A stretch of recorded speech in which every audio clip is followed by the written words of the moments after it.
नमस्कार सभी को। श्री गोपाल सत्संग मंडल में एक बार फिर से आप सभी लोगों का स्वागत है। आज हम बात करेंगे संसार में बड़ा कौन है। एक समय की बात है, अर्जुन और कृष्ण दोनों उपवन में घूम रहे थे। सुंदर सुंदर फूलों को देख करके बड़े खुश हो रहे थे। तभी अचानक अर्जुन के मन में विचार आया, कहने लगा, हे केशव, आप मुझे ये बताओ, इस संसार में बड़ा कौन है।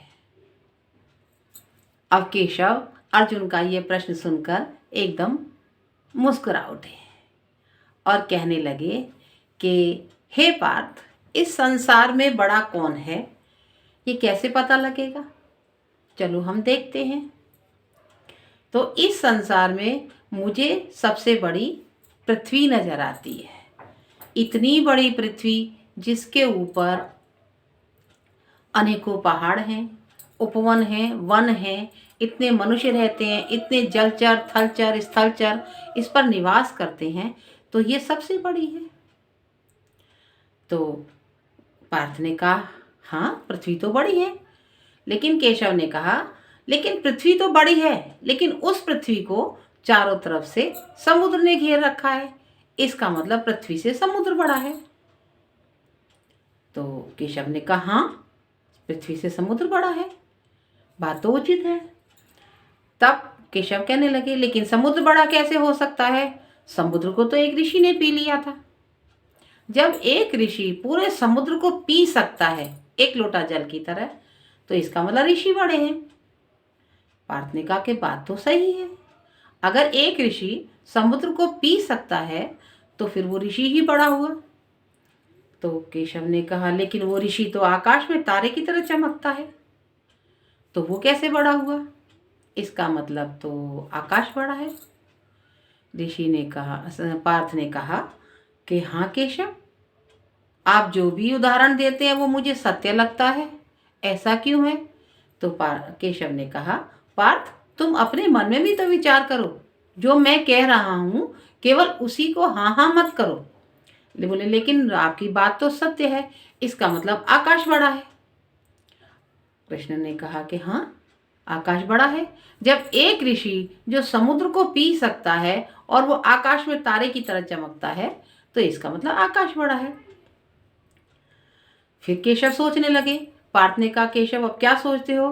तो केशव ने कहा, मैं ये सोचता हूँ कि अगर आकाश बड़ा है तो फिर तो उसको एक ब्राह्मण ने अपने चरणों से नाप दिया था, इसका मतलब ब्राह्मण बड़ा है।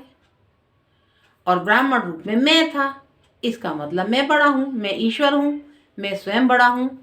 अब पार्थ विचार करने लगे कि ये तो कोई पता ही नहीं लग पा रहा बड़ा कौन है। फिर पार्थ ने कहा कि हाँ ईश्वर बड़ा है, लेकिन बोले मैं कैसे बड़ा हो सकता हूँ, मैं तो छोटे से भक्त के छोटे से हृदय में वास करता हूँ। पार्थ ने कहा, क्या मतलब। बोले, मैं तो अपने भक्तों के हृदय में वास करता हूँ, और हृदय तो बहुत छोटा सा होता है, इसका मतलब भक्त बड़े हैं। तो यदि आप ईश्वर को सच्चे मन से चाहते हो, सच्चे मन से उसका ध्यान करते हो, मनन करते हो, चिंतन करते हो, थोड़ा सा भजन करते हो, तो आप ईश्वर आपके अंदर रहता है। और जब ईश्वर आपके मन में समाया हुआ है तो आपसे बड़ा कोई नहीं है।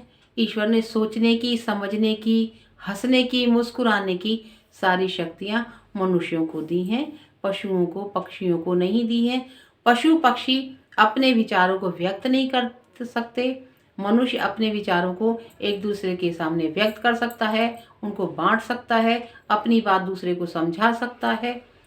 इसलिए ये ईश्वर जन्म, आपको ईश्वर ने ये जन्म जो दिया है ये अनमोल है। इसे सहेज के रखें, संवार के रखें। और अगर आपको ये अच्छा लगा हो तो मेरे चैनल को लाइक कीजिए, शेयर कीजिए और सब्सक्राइब कीजिए। जो कुछ भी मेरी अशुद्धियाँ हों उसके लिए मुझे कमेंट्स में लिख करके बताइए। धन्यवाद।